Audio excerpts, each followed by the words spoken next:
आज अपन बहुपद के बारे में पढ़ेंगे। बहुपद देखो ध्यान से, बहुपद में क्या होता है बच्चों, देखो आपस में ध्यान दीजिए। दो राशियां होती है, एक राशि होती है बच्चों आपकी चर और एक होती है अचर। चर राशि ए बी सी से अक्ष वाई जेड, अचर 1 2 3। बच्चों ये दो राशि है, चर और अचर राशि। बच्चों अचर राशियां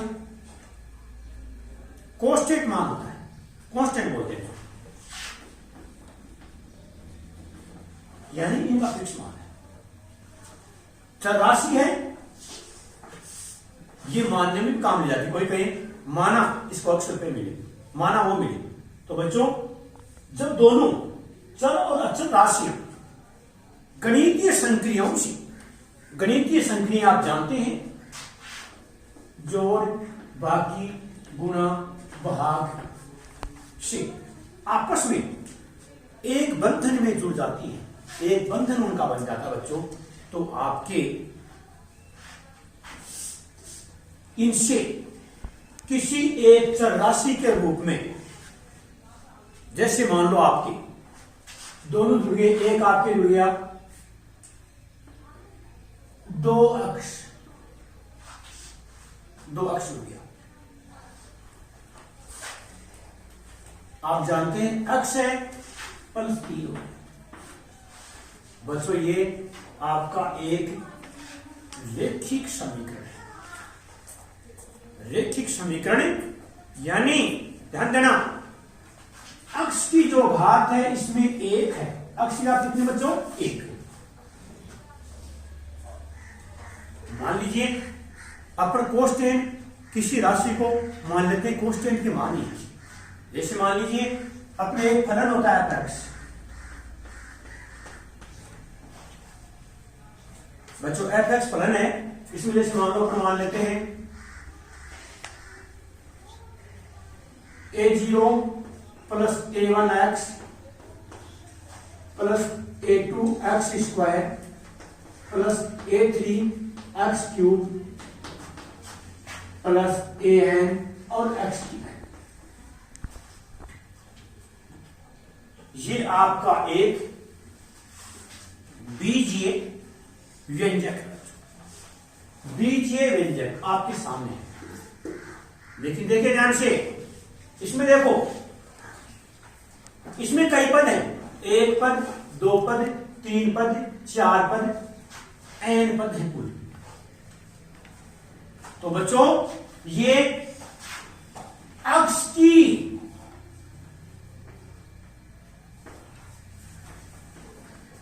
घातों में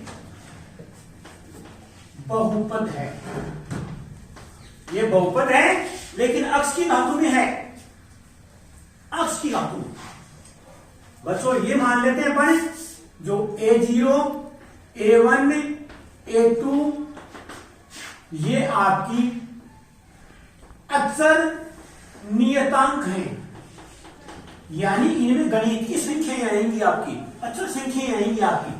मानने को मैंने कहा था चर मान सकते हैं, चर राशि को अपन ने मान तो लिया a0 a1 a2 a3 a4 an तक, लेकिन बच्चों इनका मान जो होगा वो अचर होगा, कोई गणितीय संख्या होगी इनकी स्थित होगी, गणितीय संख्या। जो आपका बहुपद बनेगा उसमें जो a वाले मान है उनकी जगह एक गणितीय संख्या आएगी फिक्स, अचर संख्या।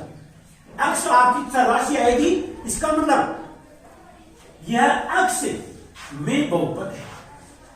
जो आपका फलन है ये अक्ष में बहुपद है, अक्ष में बहुपद। ध्यान दीजिए बच्चों, ये आप इसके ये पद हैं, ये आपके पद हैं पूरे, एक पद ये, एक पद ये, एक पद ये, एक पद ये अंत पद, ये आपका nवां पद है कुल पद। अब देखिए दूसरा, ये आपके जो अचर आपने मान लिया a0 a1 a2 a3, ये अक्ष के गुणांक हैं, ये अक्ष के गुणांक।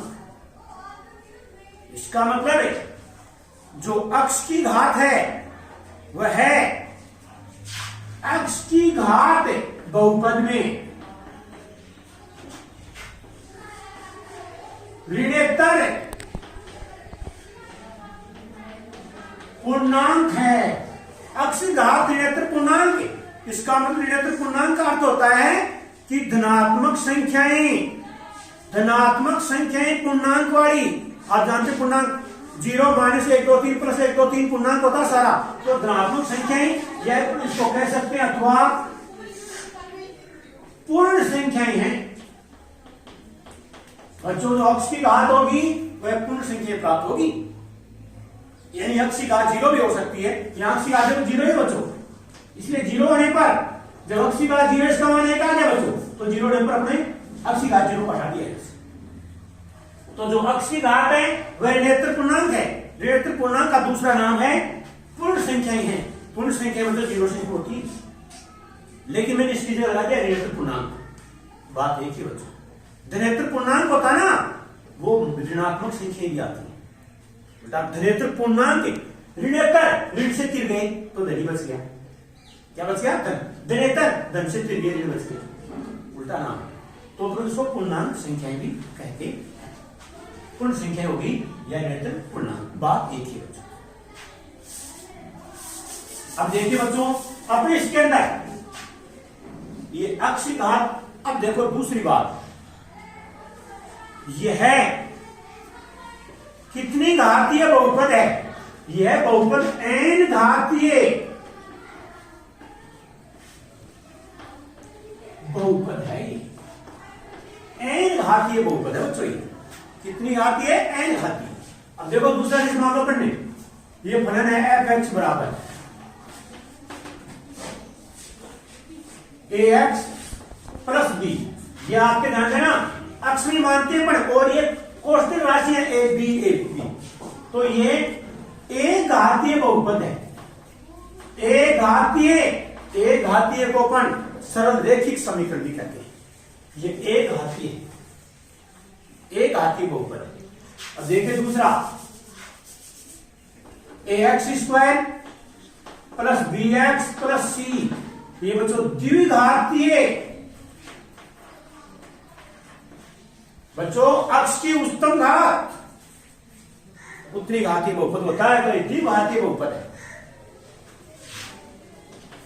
यह है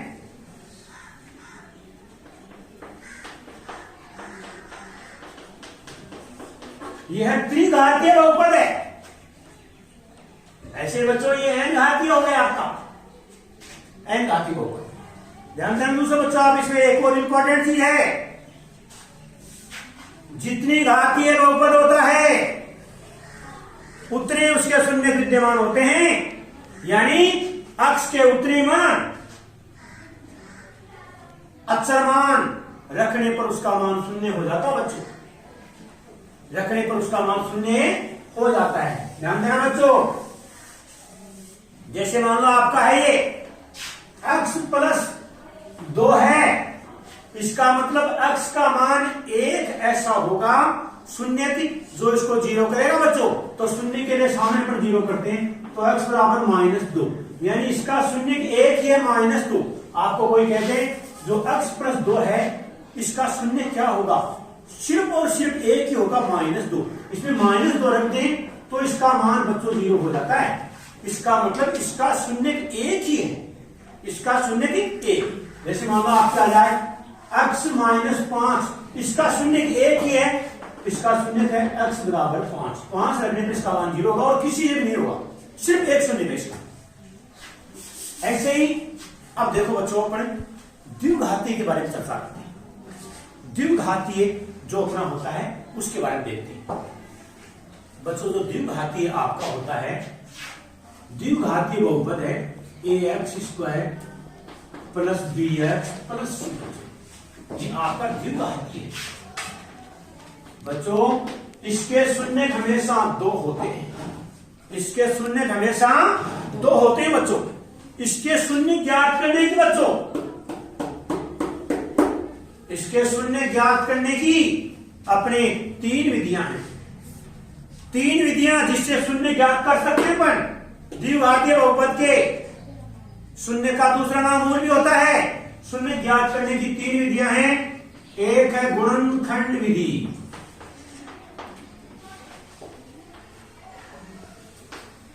दूसरा श्रीधराचार्य विधि,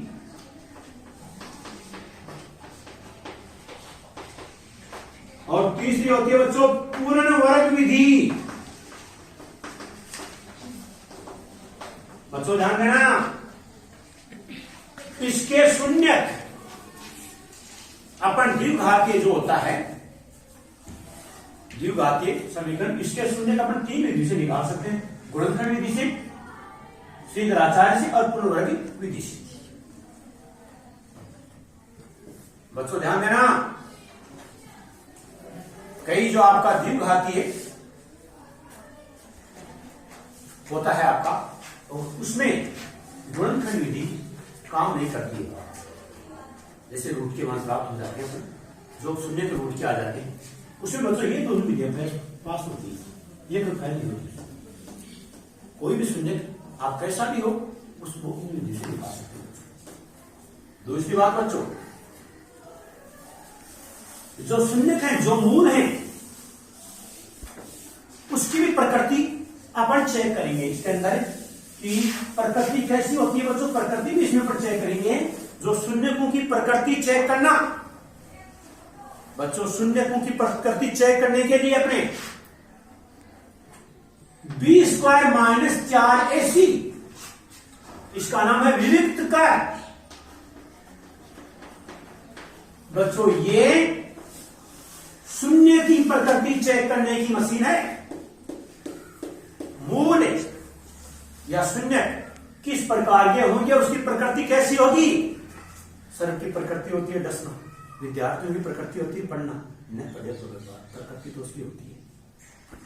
तो ये प्रकृति अपने b² - 4ac से अपने जो है मूलों की प्रकृति चेक कर सकते हैं। देखो ध्यान देना, नंबर 1 पहला, यदि b² - 4ac का मान, b² - 4ac बच्चों ध्यान देना, का मान अपने 0 से बड़ा आ जाए, यानी अपने मान लो तो अपन निकालते हैं, उसका मान 0 से बड़ा आ गया। 20 एबीसी का मान 38 में अपन लाके, अरे अपने जैसे मान लो जीव आती है कोई भी है अपना x² + 3x + 4 है, इसकी तुलना करते हैं अपने x² + bx + c से, फिर एबीसी का मान रखते हैं इसके अंदर, इससे तुलना करके ए बी और सी के मान आएंगे, इसमें मान रख देते हैं। मान रखने पर यदि बाकी का मान ना आए, कुछ भी धनात्मक आ जाए, तो बच्चों 0 से बढ़ाएगा वो, इसका मतलब उसके मूल्य वास्तविक व असमान होंगे। उसके बच्चों मूल वास्तविक व असमान होंगे। और यदि आपके ऐसा आ जाए b² - 4ac का मान 0 ही आ जाए बच्चों, तो मूल वास्तविक व समान होते हैं बच्चों, मूल वास्तविक व समान। और तीसरा ऐसे आ जाए b² - 4ac से 0 बढ़ाए तो मूल काल्पनिक है। बच्चों ध्यान देना, यदि बाकी का मान आ जाए, एबीसी का मान रखने पर यदि जैसे -2 -3 -5 वगैरह आ जाए कुछ भी, तो बच्चों उसके मूल काल्पनिक होंगे, उसके मूल काल्पनिक होते हैं। इसके मूल वास्तविक पर असमान, इससे मूल वास्तविक पर समान, और इससे मूल आते बच्चों काल्पनिक। इससे अपन ऐसे करेंगे बच्चों। अब देखिए बच्चों, अपने इसके अनुसार दूसरी बात और देखिए बच्चों, जो अपना देखो जैसे मान लीजिए अपना द्विघातीय एक बहुपद है ax² + bx + c। ध्यान दो बच्चों, इसके मूलों का योग अपन ज्ञात करना चाहिए। किया मूल माना शून्यक या मूल इसके एल पावर बीटा है बच्चों, एल पावर बीटा है, तो शून्यकों का योग माइनस बी बटा ए, माइनस बी बटा ए, या लिख दो माइनस बी अक्ष का गुणांक है, अक्ष का गुणांक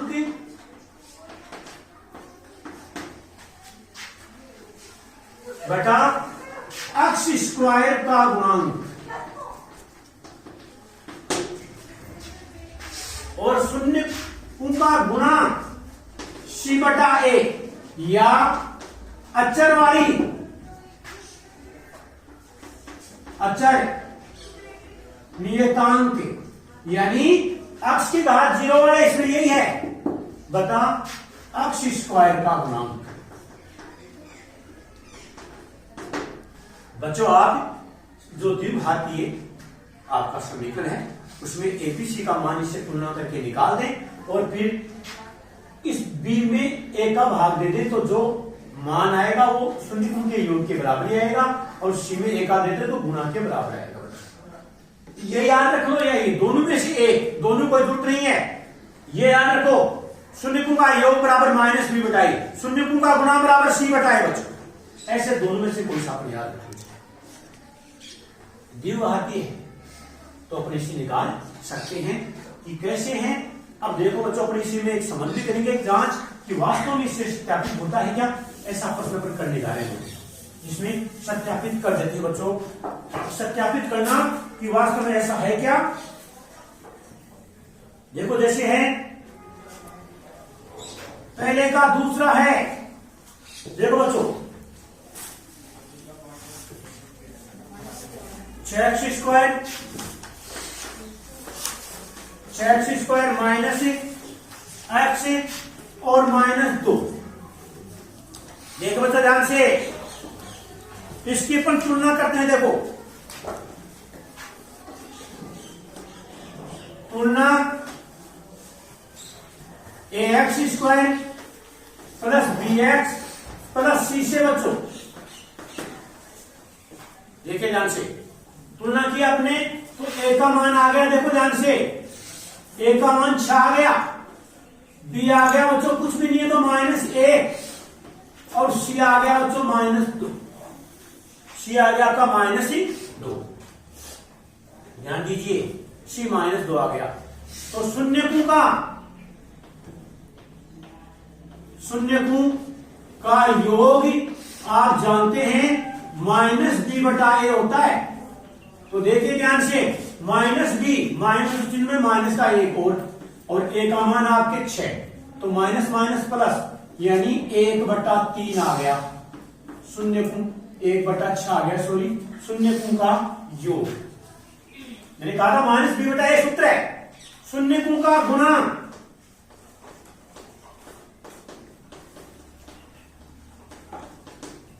c बटा a, शून्यकों का गुणा c बटा a। देख लो ध्यान से, c का मान कितना है -2 और a का मान है 6, 2 एकम 2 2 6, -1/3। ये बच्चों शून्यकों का गुणा आ गया, ये आ गया आपके शून्यकों का गुणा, ध्यान देना, शून्यकों का योग। या आप ऐसे कर सकते हैं, ये अक्ष का गुणांक है, अक्ष का गुणांक नहीं, इधर देखो अक्ष का गुणांक, अक्ष का गुणांक और नीचे अक्ष स्क्वायर का, और ये आपका अचर वाला और नीचे अक्ष स्क्वायर का गुणांक लिख दो, या सीधा यही रखना अच्छा रहेगा गुणांक की तुलना। अब देखो अपने इसके शून्य निकालते हैं गुणनखंड करके, देखो जो अपना दिया हुआ है 6x स्क्वायर -x और -2, गुणनखंड करने पर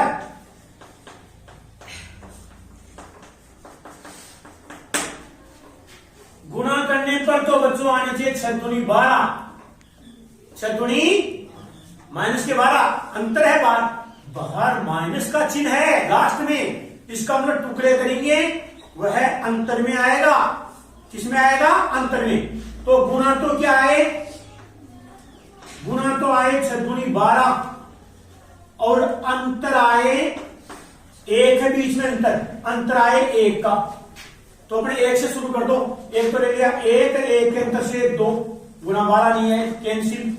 2 और 3 गुना 12 नहीं है, 3 और 4 फाइनल हो गया। तो ये टुकड़ा इसका संग हो जाएगा बच्चों। दूसरी बात ये देख लीजिए आप कि बीच में माइनस है तो बड़े टुकड़े वाला माइनस का ले लो। 6x² माइनस 4x और प्लस के 3x माइनस के 2। देखो तो इसमें कॉमन आ गया 2x, 3x माइनस के 2, माइनस के 2 कुछ भी नहीं, तो एक आ गया में से 3x माइनस के 2। एक तो हो गया 3x माइनस 2, एक हो गया 2x प्लस 1, 2x प्लस 1। ये दोनों आगे देखिए ध्यान से। अब देखो fx बराबर 0 लेते हैं, शून्य के लिए 0 रख दो इसको सामने। या तो ये हो गया 3x माइनस 2 और एक हो गया 2x प्लस 1, 2x प्लस 1 बराबर 0। ध्यान देना, 3x माइनस 2 और 2x प्लस 1 बराबर 0। या तो 3x माइनस 2 बराबर 0, 3x बराबर 2, x बराबर 2/3, 1 0, या 2x प्लस 1 बराबर 0, 2x बराबर -1, x बराबर -1/2। ये दूसरा शून्य है, ध्यान दीजिए। अब शून्यकों का योग करते हैं। देखो देखिए बराबर होता है क्या, शून्यकों का योग, शून्यकों का योग करो दोनों का, 2/3 और -1/2। इसका लघुत्तम आ गया 6, 4 -3, 1/6 हो गया। कितना हो गया, 1/6। देख लो वो भी 1/6 है, योग चेक करो। शून्यकों का गुणा,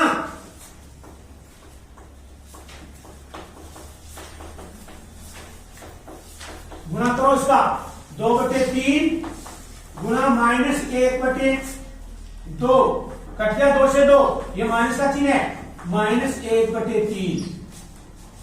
देखो चौथा इससे दूसरे के बराबर, तो अपन कहेंगे 1 2 3 4 से संबंध की सत्यता की जांच हुई, सत्यता की जांच। बच्चों ध्यान दे लीजिए।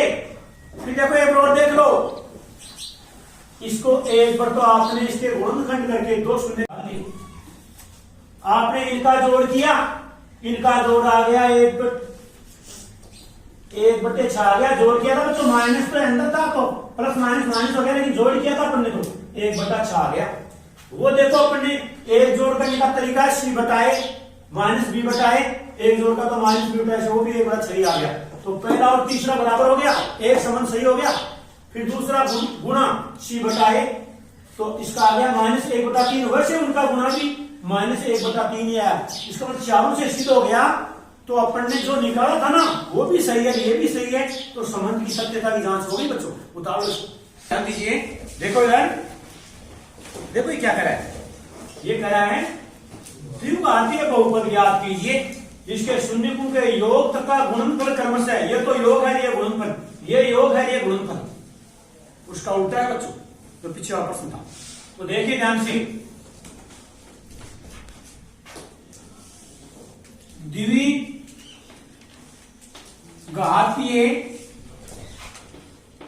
बहुपदी बच्चों आप जानते हैं ax² plus bx plus c है। ax² plus bx plus c है, abc अचल नियतांक है। देखो ध्यान से। अब जो क्या करते हैं आप जानते हैं, -b/a बराबर होता है शून्यकों का योग। मैंने कहा था -b/a शून्यकों का योग ही होता है, -b/a शून्यकों का योग। अतः है -b/a बराबर योग आ गया, पहले वाला कर रहे हैं, पहले योग आ गया √2, कुछ भी नहीं है तो नीचे 1 मान लो, और c/a बराबर शून्य का गुणा, ध्यान देना बच्चों, शून्य का गुणा, तो c/a का मान है इसमें दिया हुआ 1/3। देखो बच्चों ध्यान दो, अभी समझो ध्यान से, देखो एबीसी के मान निकाल रहे हैं, देखो b का मान √2, a का मान 1, और यहाँ a का मान 3, अलग आ रहा है ना।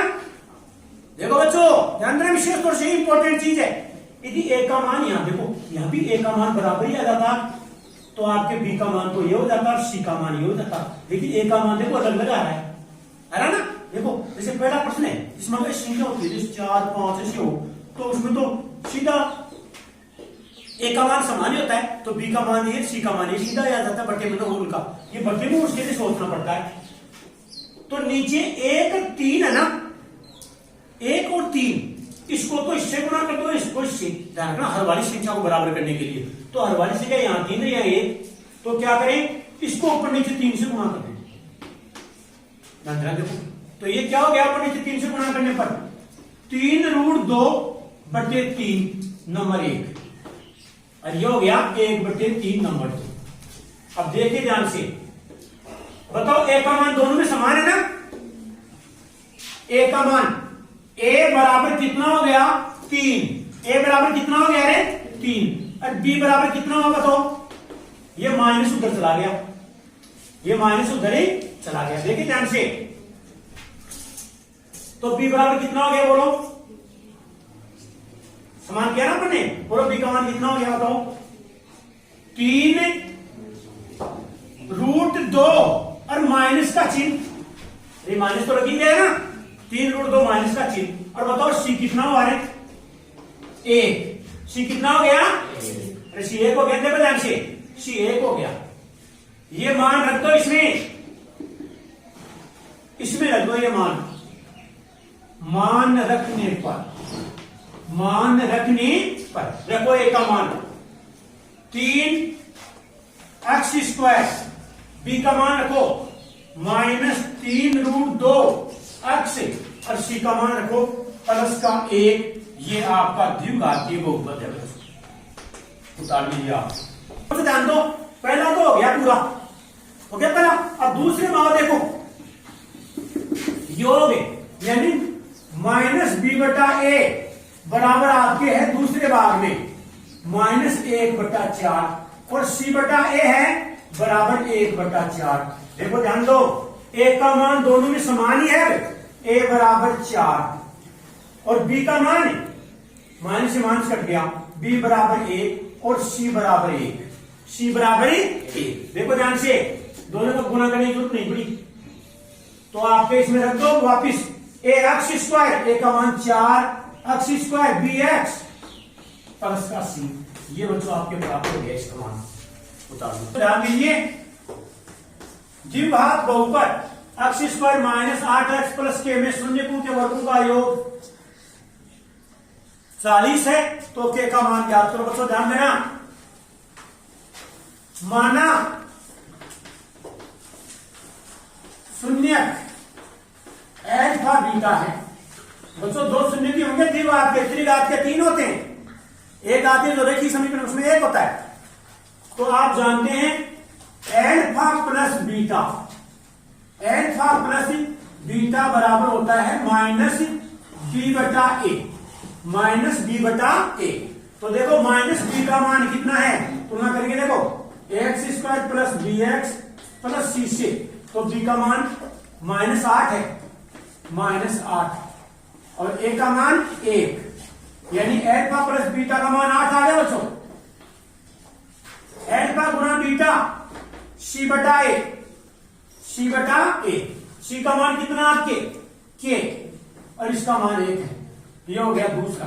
ध्यान दीजिए आप, यानी मूलों का योग तो कितना है 8, और गुणा कितना है k, गुणा कितना बच्चों k। अब ध्यान देना, अपन जानते हैं, देखो ध्यान से, एक सूत्र है अल्फा स्क्वायर, ये ऐसे कर लो alpha plus beta minus 2 alpha beta, इसको खोल दे तो प्लस के 2 एल्फा बीटा आएगा, तो ये आपके बचेगा alpha square plus beta square. जानते ना आप? अरे इसको खोले तो ये आता है alpha square plus B square में 2 एल्फा बीटा, तो कट गया तो ये बच गया। अब इसका मान देखो दिया हुआ है, इसका मान भी दिया हुआ है।